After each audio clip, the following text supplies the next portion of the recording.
I'm going to do an afternoon ride just out towards Gumboot Lake. I'm not sure how far I'm going to ride on the KLX. I've made some changes to it. Of course, it has some new Pirelli MT21 tires on it that are basically one size wider than what the stock tires were. And I've done one test ride already on them, and I like them quite a bit.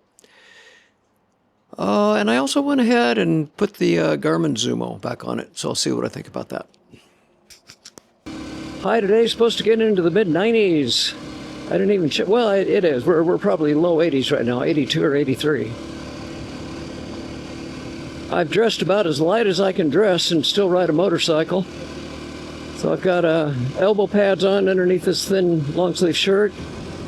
Got knee pads on underneath these thin, lightweight pants. And I've got some kind of like a pair of bicycle shorts, but with hip pads in them. And of course I'm wearing my riding boots, but so I'm not quite as safe as I wear my really hardcore riding gear, but it's just too hot to wear all that stuff right now. Very comfortable at the moment though, the way I'm dressed.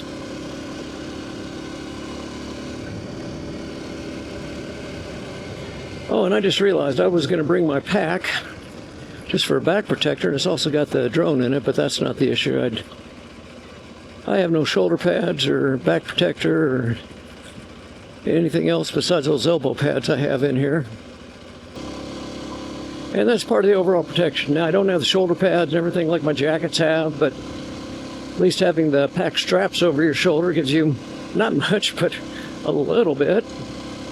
Mainly the back protector in the pack is important to me. And some water. You get in trouble out there and it's this hot, you gotta have water. I guess the other thing about the pack, I do have that winch in there that's got 20 feet of line in it or so, where if I was to get in trouble with this, I might be able to winch it out of someplace. So, now I have a back protector and I got some water with me. And I got that winch that I bought.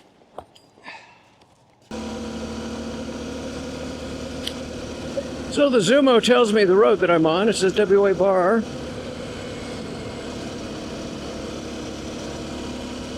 And I've just decided what I'm going to do is go up what we call the archery road, because there's a sign for an archery center. Shasta Mountain Archers. Okay, that's what we call it. Okay, and they call this the Red Hill Road. I've heard other people call it that. That's where it's nice not to have traction control on this motorcycle. Guess if I did, when I went over that washboard back then, and this one right here, it would cut power to the rear wheel because it'd be losing a little traction. That's why in the Tiger, if I ride roads like this, got to go through some menus. It's kind of a pain, but you can turn off the traction control, and you have to, otherwise you just can't really ride on this stuff. Looks like they came in here and cleared out a lot of the undergrowth to my left and mulched it, chopped it up anyway. As usual, I'm seeing lots of little roads around here. I think I've been up and down a lot of them, but I forget. I was looking at Gaia with the tracks on. I'd be able to see which ones had tracks on them. Kind of hard to explain just how much difference there is between riding this and then riding that Tiger 900. Kind of different worlds. They're both two wheels. They're most motorcycles, but very different feels to them. So I guess I got to come out here and do some exploring. I don't want to do it today, though. I'm just going to stick to this ride.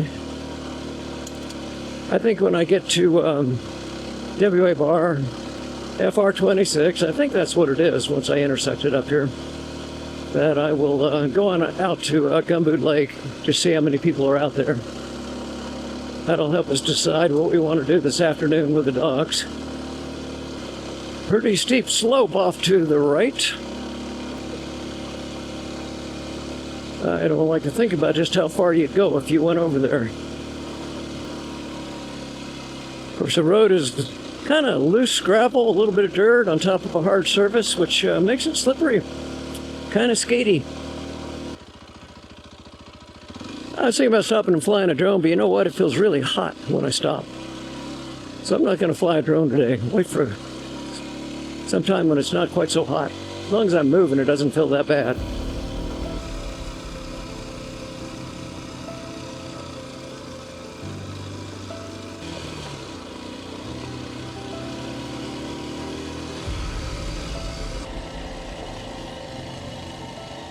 WA bars in that valley way the heck down there.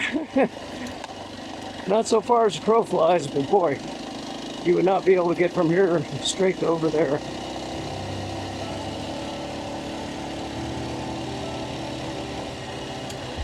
Well, I'm realizing there's a whole bunch of roads off of this that I need to explore. When I had the klx230s, I did some of them, but I really got a little more nervous on some of those roads than I would on this, so I probably need to check them out. Now on to Gumboot Lake.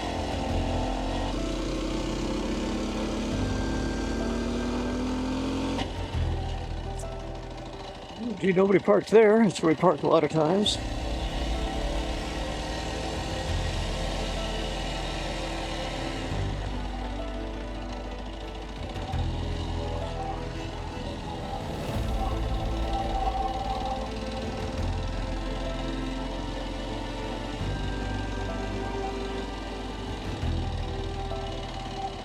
Well, I was thinking about going up this road. Not a whole lot of people here, but I think I'm gonna go a ways on it. We'll see how this turns out. If I make it all the way, it just intersects FR26 up there.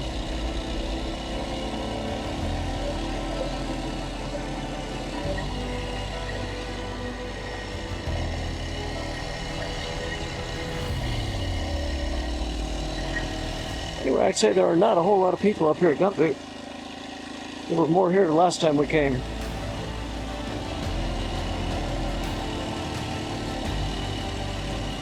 And yes, I can get around this, and no, I'm not going to go over it. We hiked up here with the girls just a day or two ago.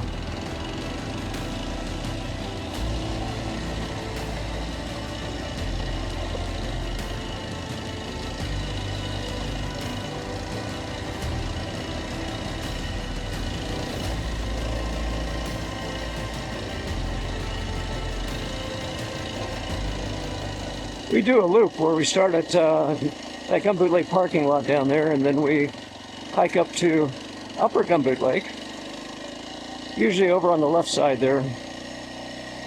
And when we come back on this road. We usually don't go up this road because you get all your climbing out of the way all at once, and it's pretty sunny and hot. And we find it easier to go up the other way. It's a little more gradual. A lot of bushwhacking, brush busting, but that's how we prefer to go.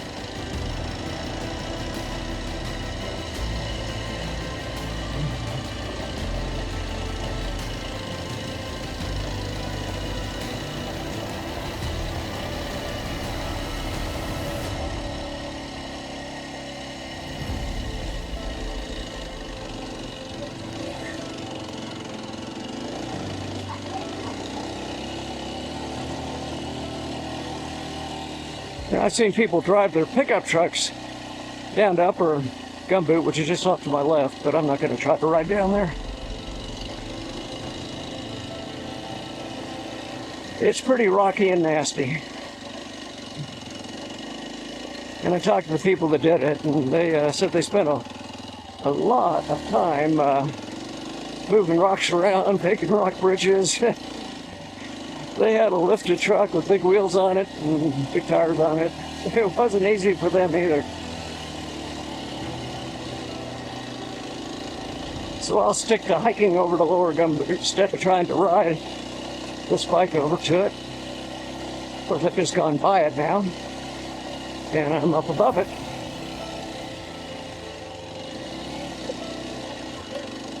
We hiked up this once a long, long time ago, and it does intersect with an FR26 up there, but I haven't been up since then. I have no idea if you can make it through or not.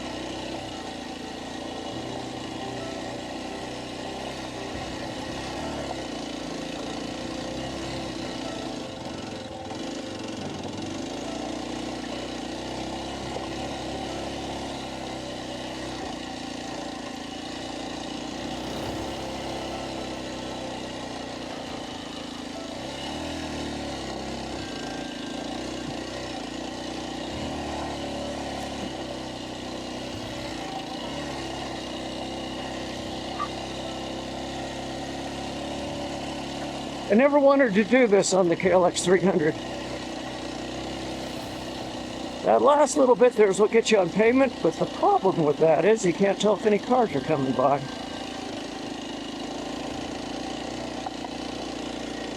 You can just the last second.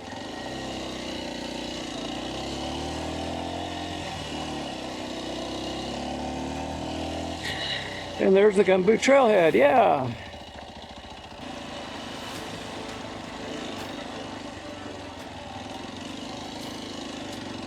Now, I'm gonna go back down it. Yahoo! If I can spot where it is. Oh, there it is. Yeehaw. Now that last little bit to get to pavement gets pretty steep.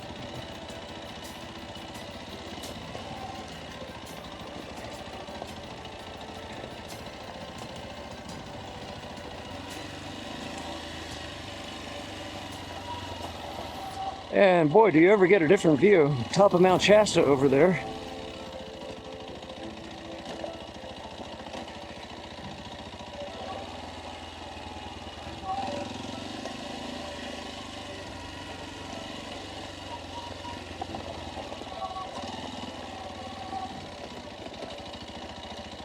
I never looked at my elevations, but you come up quite a bit doing this.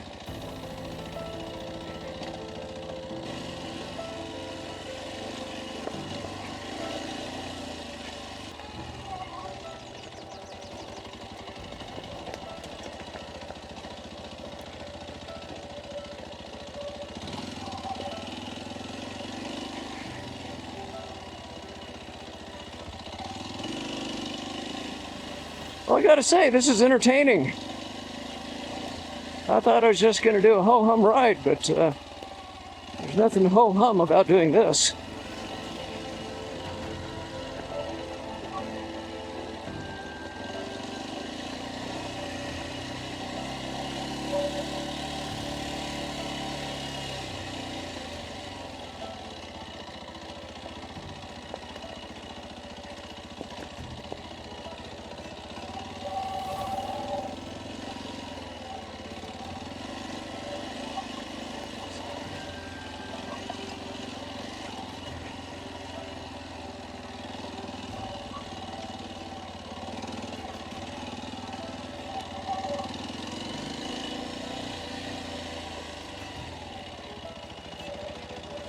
I'll stop here for a minute. Well, I know it's cooler than if I was in Mount Shasta, but you know what? It's still hot here. I like having that larger footprint on the side stand. It is helping. And I think I'm going to fly the drone.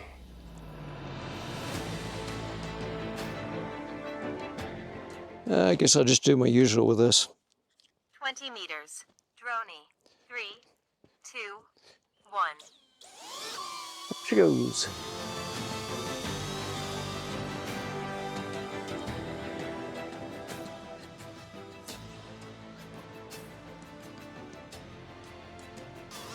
That's one.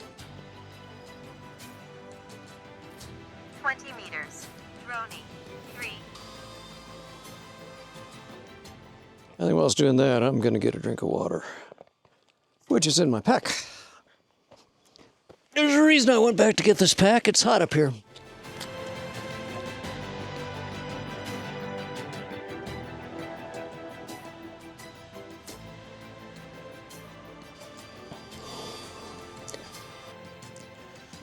Now, let's see what else I can do with her. 20 meters. Rocket. 3, 2, 1. I'll wear a hat if I ever do this shot with the drone again, just to avoid blinding everybody with the glare off the top of my head. And now I'm headed home.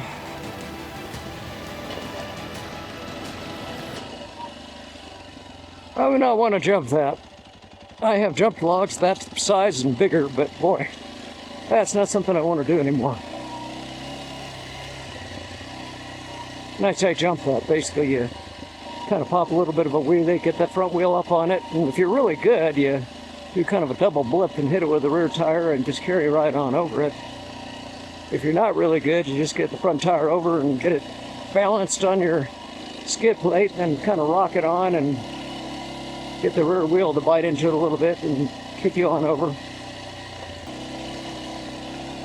So that just isn't something I would be very good at anymore. It takes some strength as well as coordination, and I don't practice that kind of thing anymore.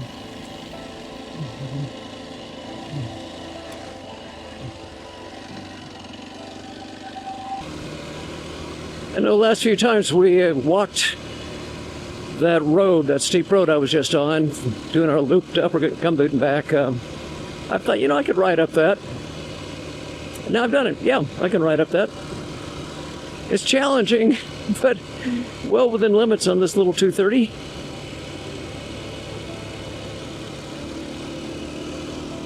Now my friend Bob came over to my house, just wanted to look at the klx230. So I pulled it out of the garage, he sat on it, and he says, wow, this isn't little at all. You keep calling this my little motorcycle. Of course, then he sat on my Tiger 900, and he says, whoa, this thing is huge. So yeah, comparatively. But not just that. Back when I did my dirt bike days, the bikes were lighter than this. This is not particularly light, but tended to have a little bit longer wheelbase and much more suspension travel and put you up a lot higher. They all had a lot more horsepower than this too, so relatively speaking, I still consider this a little bike. I like the milder power. At my age, it's less likely to get me into a whiskey throttle, get me in trouble. I can think of some motorcycles that might be as good as this, but I can't really think of anything that would suit me better. I mean, you could get that CRF 300 LS, and I'm not quite sure how the height on that would compare with this. Might be comparable, maybe, maybe not. It's got a little more power, but again, the power is just not an issue for me. Then you got your Yamahas, the TW200, the XT250, and it seems like they're bringing back the XT225. Honestly, none of those I think would do any better. They might do as well, but they wouldn't do any better than this. They were all bikes I thought about before I bought this. Another one of those old carbureted bikes that they probably haven't updated.